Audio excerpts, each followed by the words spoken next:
यह कहानी पूरी तरह काल्पनिक है और केवल मनोरंजन के उद्देश्य से लिखी गई है। उत्तर प्रदेश के एक छोटे से गांव के बाहर एक पुरानी वीरान हवेली थी। गांव के लोग उसे काली हवेली के नाम से जानते थे। कहा जाता था कि वहां रात 12 बजे एक सफेद साड़ी पहने औरत दिखाई देती है। जो भी उसे देखने की कोशिश करता वह अगली सुबह बुरी तरह डरा हुआ मिलता। गांव का 24 वर्षीय युवक अर्जुन इन बातों पर कभी विश्वास नहीं करता था। वह हमेशा कहता, भूत जैसी कोई चीज नहीं होती, ये सब लोगों की कल्पना है।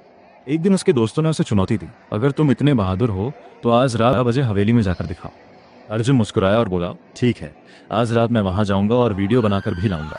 रात के 11:45 अर्जुन टॉर्च, मोबाइल और कैमरा लेकर हवेली पहुंचा। हवेली का टूटा हुआ मुख्य दरवाजा हवा से अपने आप चर चर की आवाज कर रहा था। जैसे ही उसने अंदर कदम रखा, अचानक ठंडी हवा का तेज झोंका आया। उसे लगा जैसे किसी ने उसके कान के पास धीरे से फुसफुसाया हो, वापस चले जाओ। अर्जुन ने पीछे मुड़कर देखा, लेकिन वहां कोई नहीं था।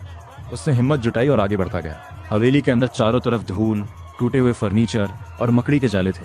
तभी ऊपर वाली मंजिल से किसी के पैरों की आवाज आने लगी, ठक ठक ठक। अर्जुन धीरे धीरे सीढ़ियां चढ़ने लगा। जैसे ही वह ऊपर पहुंचा, आवाज अचानक बंद हो गई। कमरे में अजीब सन्नाटा था। कभी एक पुरानी कुर्सी अपने आप हिलने लगी। अर्जुन का दिल तेजी से धड़कने लगा। वह कैमरा उस तरफ घुमाने लगा, लेकिन कैमरे की स्क्रीन अचानक काली हो गई। उसी समय कमरे के कोने में सफेद साड़ी पहने एक औरत दिखाई दी। उसके लंबे बाल चेहरे पर थे और पैर जमीन से कुछ इंच ऊपर थे। अर्जुन ने डरते हुए पूछा, तुम कौन हो? कोई जवाब नहीं मिला। धीरे धीरे वह औरत अर्जुन की ओर बढ़ने लगी। अर्जुन भागने के लिए मुड़ा, लेकिन कमरे का दरवाजा अपने आप बंद हो गया। उसने पूरी ताकत से दरवाजा खींचा, मगर वह नहीं खुला। तभी कमरे में किसी बच्चे के रोने की आवाज गूंजने लगी। पूरा कमरा अचानक बर्फ जैसा ठंडा हो गया। अर्जुन के हाथ कांपने लगे।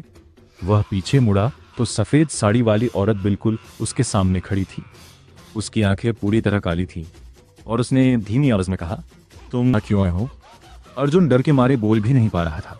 कुछ सेकंड बाद उसने हिम्मत करके कहा, मैं सच जानने आया हूँ। औरत ने गहरी सांस ली, फिर बोली, आज से 50 साल पहले इस हवेली में मेरे पूरे परिवार की हत्या कर दी गई थी। किसी ने हमारी मदद नहीं की। तब से मेरी आत्मा यहीं भटक रही है। इतना कहते ही पूरा कमरा कांपने लगा। दीवारों से अजीब अजीब आवाजें आने लगी। अचानक अर्जुन को ऐसा लगा जैसे किसी ने उसका हाथ पकड़ लिया हो। उसने नीचे देखा, लेकिन वहां कोई नहीं था। तभी कमरे की सारी खिड़कियां एक साथ खुल गईं। तेज हवा चलने लगी। अर्जुन ने आंखें बंद कर लीं। जब उसने दोबारा आंखें खोली तो वह औरत गायब थी, लेकिन जमीन पर एक पुरानी डायरी पड़ी थी। अर्जुन ने डायरी उठाई। उसमें हवेली के पुराने मालिक और उस परिवार की दर्दनाक कहानी लिखी थी। अर्जुन किसी तरह हवेली से बाहर निकल आया। सुबह उसने गांव वालों को पूरी बात बताई। कुछ लोगों ने उसकी बात पर विश्वास किया, कुछ ने नहीं। लेकिन जब सब लोग हवेली पहुंचे तो वहां अर्जुन की बताई हुई वही पुरानी डायरी सचमुच मिली। उस दिन के बाद गांव वालों ने उस जगह पर एक छोटा सा मंदिर बनवाया और मृत परिवार की आत्मा की शांति के लिए प्रार्थना की। कहा जाता है कि उसके बाद से सफेद साड़ी वाली औरत कभी दिखाई नहीं दी। लेकिन आज भी अगर कोई आधी रात के बाद उस हवेली के पास जाता है तो कभी कभी हवा में एक धीमी आवाज सुनाई देती है। सच जानने